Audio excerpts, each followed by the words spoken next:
Top of the morning, Good Monday morning Al. to you, How you doing? Dr. Dorsey. I am doing fantastic. Lots of things going on. The price of a barrel of oil, OIL, some people call it oil, some people call it oil, has plummeted over the Thanksgiving holidays. I know. I mean, absolutely plummeted. I've seen people talking about $2.14 a gallon. Well, in addition to that, the ruble, also known now in financial markets as the ruble, has gone way, and versus the dollar's gone way up and the ruble way down. Yeah. And so since basically all commodities are settled in dollars, since that's the reserve currency, I mean, the Russians have got to be hurting. They've got to be hurting bad, and a lot of people think that much of this surplus in oil is being driven by the Saudis trying to punish the Russians, and it certainly is effective, whether it's an intent or not. 50% of their GDP is based on The oil, minerals, right? Oil yeah. and gas, and so that is impacting bonds, and because it's impacting bonds, it is impacting U.S. mortgage rates. And the fact that the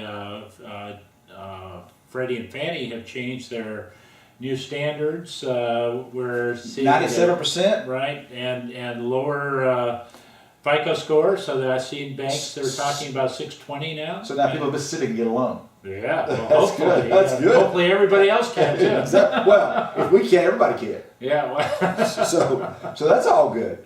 yeah. So. The only problem with the oil prices going down is that roughly a significant portion of the oil that's coming out of the U.S. U.S. is a major producer of oil right now, but a large portion of that, 3 million barrels a day, are coming out of fracking, and that's an expensive way of producing it, and it can't be sustained at these prices. So give us a brief background on fracking. I thought they were talking about something bad when I first years ago read about fracking. Well, a lot of people think it is bad. Well, I mean, I'm not making a judgment. I thought it was a bad word, but not really. But the process might be bad. It might be bad for the environment. I don't know. The results are sort of mixed. The studies I've read. They're not. People aren't certain yet. They go down very deep. They go into these areas where there's not a body of oil, but there's a lot of oil permeating all of the rock structure, and they go in there and they break it all up. Was it water pressure that does that? Well, they can do it with water pressure. They can do it with. I think you're right. I think they do that, but they also use some explosives, and so that breaks it up, fractures that soil, and allows the oil to drain out of that. Is that what's called fracking? Because it fractures the soil? I think so.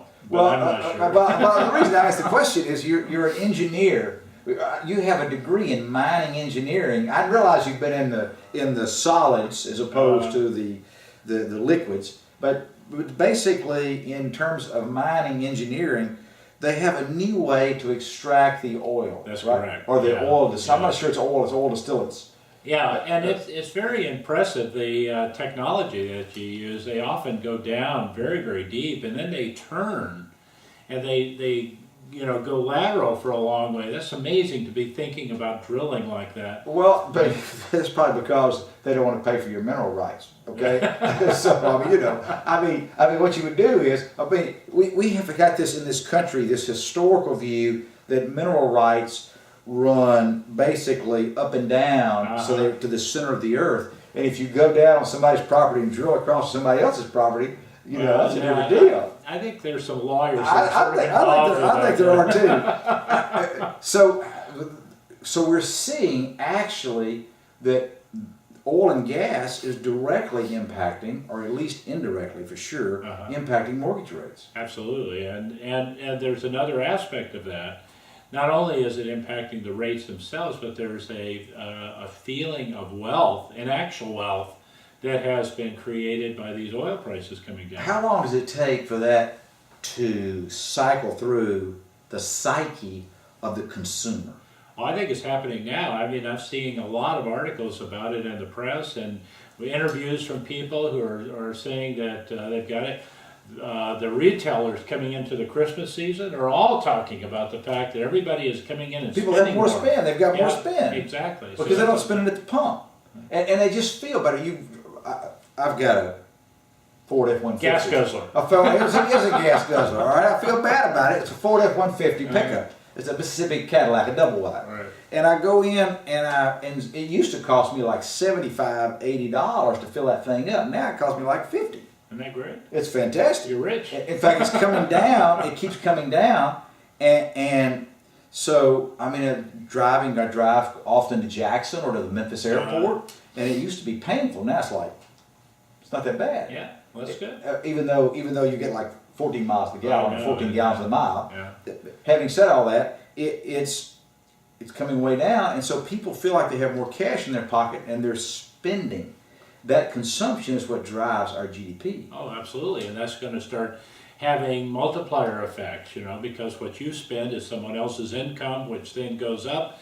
They spend, so on. It just keeps going around. The other phenomenon that's affecting mortgage rates, and I had not realized this, I did we had a little break over Thanksgiving, obviously, and you do a little reading during these breaks, that bankers are holding record levels of treasury securities because they're going to have to be able, their regulators expecting them to be able, as a first line of defense, to self-fund in a crisis. And so they're doing these stress tests, and as a result of all that, many of them are holding treasuries on their balance sheets.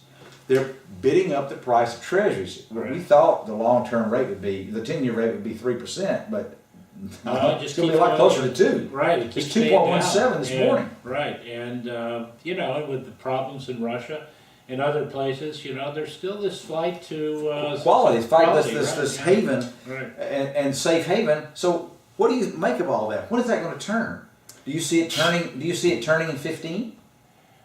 You know, it's got to turn at some point, but who knows when? I mean, I read an article this morning that talked about you know, the mortgage market, and when is it going to turn? It's been sustaining now for, you know, coming along, getting better, and they keep doomsayers are out there saying any day now it's going to go down. You know, the interest rate's going to go way up, and then it's going to.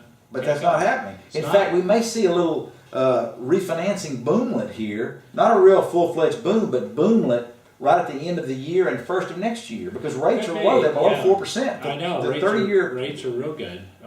Conforming rates below, it's like it was 3.96, 3.98 right. last week. And you know, there's still this desire to own property, and you know that. Does it impact wealth? Right, it does. The Harvard Center for Housing Studies just did a study that came out last week that talked about the fact that they're comparing people who buy versus rent, you know, because the home ownership rate has dropped significantly after the crash. And so they were saying, okay, I mean, maybe renting is fine. You know, how does that impact people? Is it better to buy?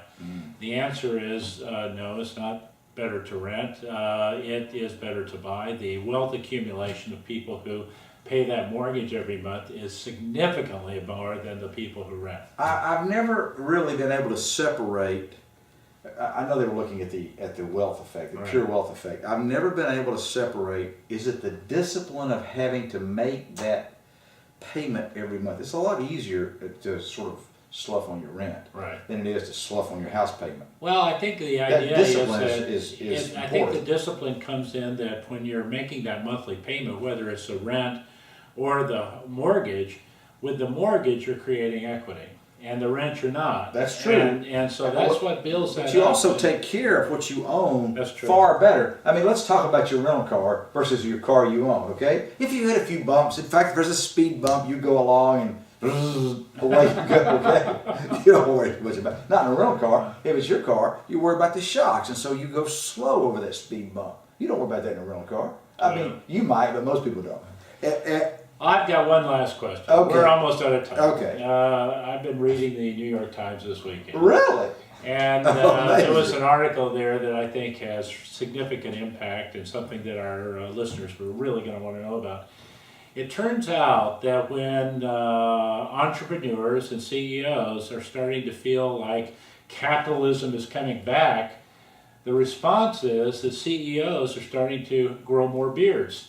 And so, you know, people like Goldman Sachs and Google. They all grow beard? They're all growing beards. So I'm the not old question enough. is... I'm not old enough. Oh, Okay? I'm not old enough. no. CEO of FNC, are you going to be growing a beard and joining the trend? The prosperity? Well, you can bet I'm going to keep the razor blade makers in business. All right. Because after about 2 or 3 days, I just cannot stand the itch.